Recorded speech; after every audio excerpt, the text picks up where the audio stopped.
ஒரு ஆக்ஷன் பண்ணணும்னு எனக்கு தோணுச்சு. எல்லாரும் போயிட்டாங்க. இல்ல பர்மிஷன் பண்ணலாமா? இப்பவும் பண்ணலாம், ஒன்றும் தப்பு இல்லை. ஒவ்வொரு ஊழலா வெளியில வரும் போலயே, ஒவ்வொரு வேஷமா கலைஞ்சிரும் போலயே மக்களுக்கு நல்லா புரியும். எல்லாத்தையும் தெளிவா பார்த்துக்கிட்டு இருக்கிறாங்க. ஊழல்லையே ஊறி போனவங்களால இந்த கூட்டணி ஆட்சியோ, ஆட்சியிலையும் பங்கு, அதிகாரத்திலையும் பங்கு கொடுக்க முன் வராது. Table chair, teapoy, furniture business எல்லாம் வேற எங்க வெளியில போய் பண்ண சொல்லுங்க. எனக்கு ஒரு குட்டி கதை ஒண்ணு ஞாபகம் வருது, சொல்லாமா? அதான் தேடிக்கிட்டு இருக்கேன். எங்க உங்க அப்பாவையா காணோம்? இல்ல, அந்த எங்களுக்கும் நக்கலா நையாண்டியா சம்பந்தம் இல்லாத குட்டி கதை இதெல்லாம் எங்களுக்கும் பேச தெரியும். ஈவில் அப்படின்ற அந்த வார்த்தையை யூஸ் பண்ணாங்க. எனக்கு ஒண்ணுதான் சொல்லணும்னு தோணுது. ஈவில்ஸ்னு டெவில்ஸ் பேசக்கூடாது. இந்த டாஸ்மாக் மாதிரியே பல டிபார்ட்மெண்ட்லயும், மறுபடியும் சொல்றேன், கட்சி நிதின்ற பேர்ல அடிச்ச கொள்ளைய ஒன்னா கவர்மெண்டோட கஜானாக்குள்ளேயே கொண்டு சேர்த்துக்கிட்டே இருக்கிறாங்க.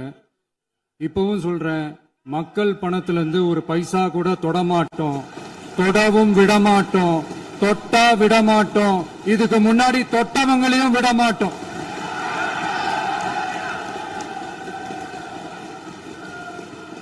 ஒவ்வொரு ஊழலா வெளியில வரும் போலே,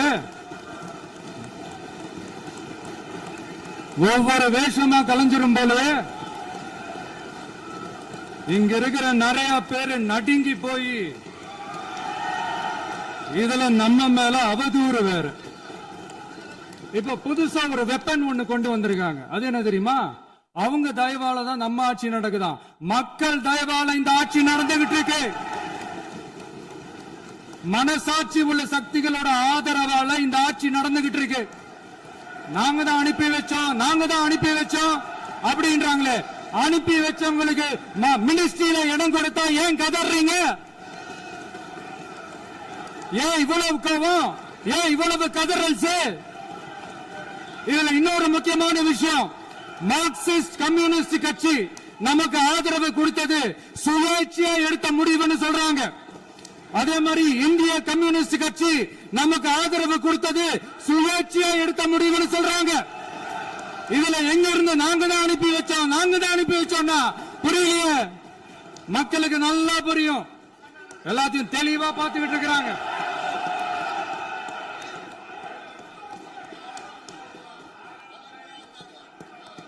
முதலமைச்சர் கண்டினியூ பண்ணலாம். மாண்பு முதலமைச்சர்.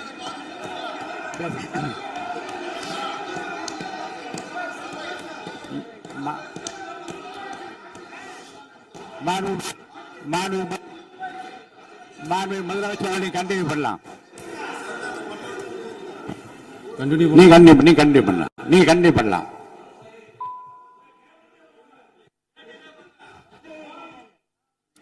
இந்த சமூக நீதி அரசுன்னு சொல்றவங்களை பார்த்து கேட்கிறேன், நம்ம பட்டியலின சகோதரர்களுக்கு எத்தனை அமைச்சர் பதவி கொடுத்தீங்கன்னு கொஞ்சம் சொல்ல முடியுமா? ஆனா நம்மளுடைய அரசுல 8 அமைச்சர் பதவிகள் யாருக்கு? நம்ம பட்டியலின சகோதரர்களுக்கு. எல்லாம் நம்ம அண்ணன், நம்ம தம்பி, நம்ம தங்கச்சிங்க. அண்ணல் அம்பேத்கர் அவர்களுடைய கிட்டத்தட்ட 100 ஆண்டு கால கனவு இப்ப நிறைவேறி இருக்கு. நான் ஏன் கொஞ்சம் சவுண்டா பேசுறேன் அப்படின்னா, அவங்களுக்கு கேட்கணும்ன்றதுக்காக தப்பா எடுத்துக்காது.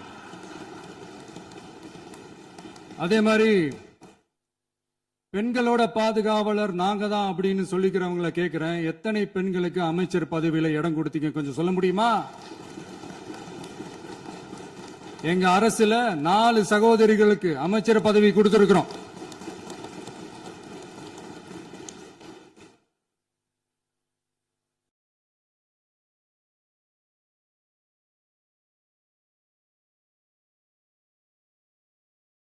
அதனால மக்களால் நிராகரிக்கப்பட்டு மக்களால் அகற்றப்பட்டவங்களுக்கு ஒண்ணு சொல்லிக்கிறோம், தப்பே செய்ய மாட்டோம், ஊழலே செய்ய மாட்டோம், நேர்மையா தான் இருப்போம், நியாயமா தான் இருப்போம் அப்படின்னு சொல்றவங்களால மட்டும்தான் கூட்டணி ஆட்சி அமைக்க முன் வரும். ஆட்சியிலையும் பங்கு, அதிகாரத்திலையும் பங்கு கொடுக்க முன் வரும். ஊழல்லையே ஊறி போனவங்களால இந்த கூட்டணி ஆட்சியோ ஆட்சியிலையும் பங்கு அதிகாரத்திலையும் பங்கு கொடுக்க முன் வராது. மெஜாரிட்டி இருந்தாலும் தரமாட்டாங்க, மெஜாரிட்டி இல்லைனாலும் தரமாட்டாங்க. கேட்டா ரெடிமேடா ஒரு பதில் ஒண்ணு வச்சிருப்பாங்க, கூட்டணி ஆட்சியை மக்கள் விரும்ப மாட்டாங்கன்னு. அதே மக்கள் தான் இப்ப அவங்கள பார்த்து சிரிக்கிறாங்க. நான் பதவி ஏத்த அன்னைக்கு கொஞ்சம் டைம் அவகாசம் கேட்டேன். எதுக்கு கேட்டேன்? நிதி நிலைமைலாம் கொஞ்சம் மோசமா இருக்குது, அதெல்லாம் கொஞ்சம் சரி செஞ்சுக்கிட்டே படிப்படியா கொஞ்சம் கொஞ்சமா நான் கொடுத்த வாக்குறுதிகள்லாம் செயல்படுத்துவேன், அதுக்காக கொஞ்சம் டைம் அவகாசம் கேட்டேன். நான் ஏதோ வேற எதுக்காகவோ வேற யாருக்காகவோ ஏதோ அவகாசம் கேட்ட மாதிரி. அடுத்து இங்க சபையில இல்லாதவங்களை பத்தி பேச வேண்டாம்னு நினைக்கிறேன்.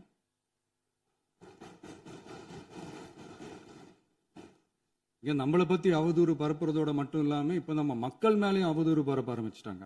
மக்கள் நமக்கு ஓட்டு போட்டது தப்பான், குடும்பம் குடும்பமா நமக்கு ஆதரிச்சது தப்பான். இது இப்ப இல்ல, நான் சொல்றது எம்ஜிஆர் அவர்கள் காலத்திலிருந்தே. அப்பவே அவர் ஜெயிச்சப்போ அதே மக்களை தப்பு தப்பா பேசுறது. மக்கள் என்ன பண்ணிட்டாங்க, எம்ஜிஆர் என்ன பண்ணிட்டாரு, எம்ஜிஆர் என்ன இது பண்ணிட்டாரு.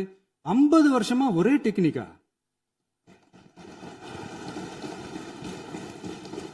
டெக்னாலஜி எல்லாம் மாறி வேற எங்கேயோ போயிட்டு இருக்கு பஸ். இதுல கொஞ்சம் டெக்னிக்காச்சும் கொஞ்சம் மாத்தினா கொஞ்சம் நல்லா இருக்கும்.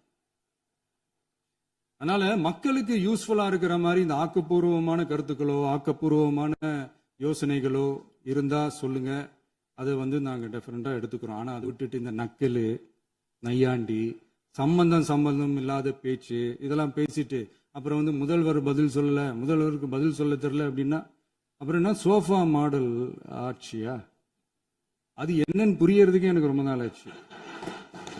இந்த sofa set, table chair, teapoy, furniture பிசினஸ்லாம் வேற எங்க வெளியில போய் பண்ண சொல்லுங்க. அப்படி அந்த பிசினஸ் தான் பண்ணணும்னா நிறைய பிசினஸ் பண்ற மாதிரி வெளியில போய் பண்ண சொல்லுங்க, இங்க சட்டசபைக்குள்ள வேணாம். அதனால ஆக்கப்பூர்வமான கருத்துக்கள் இருந்தா சொல்லுங்க, டெஃபினட்டா அது சரியா இருந்தா நாங்க ஏத்துக்கிறோம். எனக்கு ஒரு குட்டி கதை ஒண்ணு ஞாபகம் வருது, சொல்லாமா? ஒரு ஊர்ல ஒரு பெரியவர் வெயில் ரொம்ப ஜாஸ்தியா இருக்குன்னு சொல்லிட்டு கண்ணுக்கு மேல கை வச்சுக்கிட்டு இப்படி சுத்தி முத்தி தேடிக்கிட்டு இருந்தாராம்.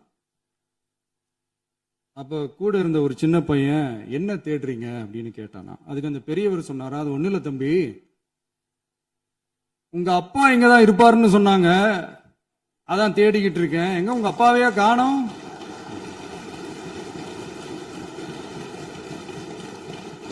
இல்ல அந்த எங்களுக்கும் நக்கலா நையாண்டியா சம்பந்தம் இல்லாத குட்டி கதை இதெல்லாம் எங்களுக்கும் பேச தெரியும். அந்த கதையில பெரியவர் அப்படி சொன்னாராம், தப்பா எடுத்துக்காதீங்க. அந்த கதையில பெரியவர் அப்படி கேட்டாராம். அதனால யாரும் இங்க டென்ஷன் ஆக வேணாம். அதனால இன்னொரு இந்த என்னுடைய உரையை முடிக்கிறதுக்கு முன்னாடி போயிட்டாங்க, பேசலாமா? உங்க கருத்துக்களை நீங்க முழுமையாக மன நிறைவோடு பேசலாம். டிவியில சரி. அதான் 5 நிமிஷம் பேசுனதுக்கே கொலத்தூரி இந்த ஆட்டம் ஆயிடுச்சு. பேசுனா அப்புறம் என்ன பண்றது? கடைசியா நான் இந்த உரையை முடிக்கிறதுக்கு முன்னாடி ஒரு முக்கியமான ஒரு விஷயம் பத்தி சொல்லணும். ஆளுநர் உரை அன்னைக்கு இந்த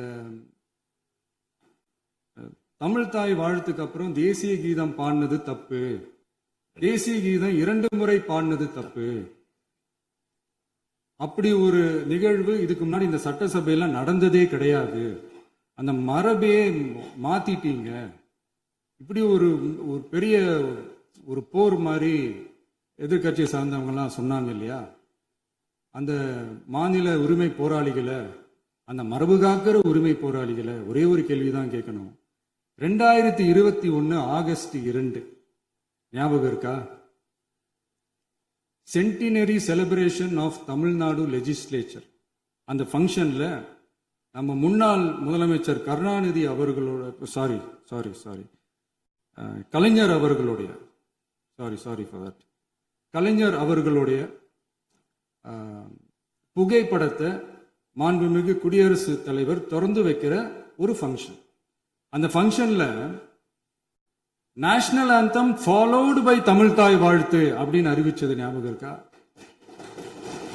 அதாவது தேசிய கீதத்துக்கு அப்புறமா இரண்டாவது முறையா, நோட் திஸ் பாயிண்ட் மாண்புமிகு பேரவைத் தலைவர் அவர்களே, ப்ளீஸ் நோட் திஸ் பாயிண்ட். தேசிய கீதத்துக்கு அப்புறம் இரண்டாவது முறையாக தமிழ் தாய் வாழ்த்து பாடப்படும் அப்படின்னு சொன்னது ஞாபகம் இருக்கா? அதுவும் முத்தமிழ் அறிஞர் அப்படின்னு சொல்ற நம்ம கலைஞர் அவர்களுடைய அந்த புகைப்படம் வெளியிட்டு விழாவில் அவர் இருந்த இதே சபையில தமிழ இரண்டாவது இடத்துக்கு தள்ளினது யாருன்னு ஞாபகம் இருக்கா?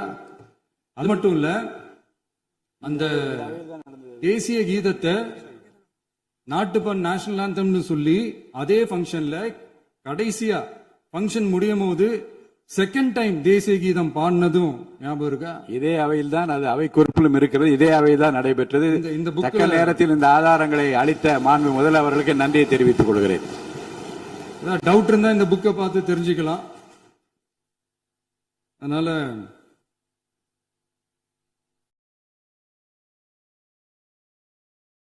எல்லாம் கேட்டா என்ன சொல்லுவாங்கன்னா, அது ஜனாதிபதி கலந்துகிட்ட ஃபங்க்ஷன், அதெல்லாம் அப்படிதான், அதெல்லாம் கண்டுக்க கூடாது அப்படின்னு சொல்லுவாங்க. இதே மாதிரிதான் பேசுறது ஒண்ணு, செய்யறது ஒண்ணு, செய்யறது ஒண்ணு, பேசுறது ஒண்ணு. இதெல்லாம் மக்கள் பார்த்துக்கிட்டு இருக்காங்க. எலெக்ஷனுக்கு முன்னாடி தான் அப்படி செஞ்சுக்கிட்டு இருந்தாங்க. இப்போ எலெக்ஷனுக்கு அப்புறம் அதே தான் செய்யறாங்க. இந்த விஜயையும் சாமானியர்களின் உண்மையான சமூக நீதி அரசையும் அவமானப்படுத்துறதுக்கு தான் அவங்களோட அந்த பொலிட்டிக்கல் சீனியாரிட்டி அது பயன்படுத்துது போல. சரி, செய்யட்டும் செய்யட்டும், நல்லா செய்யட்டும். இப்போ ஆனாலும் நம்மளுடைய மாநில உரிமை, மொழி உரிமை, உத்தமபுத்திரர் போல வேஷம் போடுற எதிர்கட்சிக்கு ஒன்றை மட்டும் ஆணித்தரமாக சொல்றோம். உங்களை மாதிரி தமிழ்னு சொல்லிக்கிட்டு, மொழி, பண்பாடு, கலாச்சாரம்னு சொல்லிக்கிட்டு ரெட்டை வேஷம் போடுறவங்க நாங்க கிடையாது. உலகெங்கும் வாழும் என் தமிழ் சொந்தங்களுக்கு நம்முடைய உத்தரவாதம் தமிழ் தான் எங்க உயிர் நாடி அப்படின்றத மறக்க மாட்டோம். இப்பவும் சொல்றோம், மாநில உரிமையில எப்பவும் உறுதியா இருப்போம். அதே சமயத்துல அரசியல் வேற, ஒன்றிய மாநில அரசுகளுக்கு இடையே இருக்கிற நிர்வாக அணுகுமுறை வேற. இதுல நாங்க ரொம்ப தெளிவா இருக்கிறோம். அதனால எங்களுக்கு பாடம் எடுக்கிறதா நினைச்சுக்கிட்டு உங்க வேஷத்தை நீங்களே கொஞ்சம் கொஞ்சமா கலைச்சிக்கிட்டே வர்றீங்க, மறந்துடாதீங்க.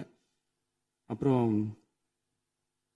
நேத்து எதிர்கட்சி தலைவர், மாண்புமிகு எதிர்கட்சி தலைவர் பேசும்போது நிறைய பேசினாங்க. அதுல ஒண்ணு மட்டும், அரசு சொல்றதா நினைச்சுக்கிட்டு நம்மளை இன்டைரக்டா ஈவில் அப்படின்ற அந்த வார்த்தையை யூஸ் பண்ணாங்க. எனக்கு ஒண்ணுதான் சொல்லணும்னு தோணுது. ஈவில்ஸ்னு டெவில்ஸ் பேசக்கூடாது.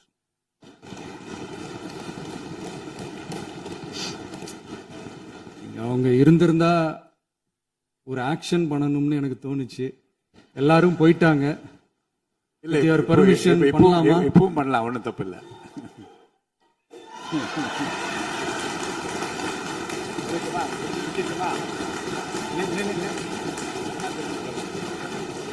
யார் சொல்லுங்க?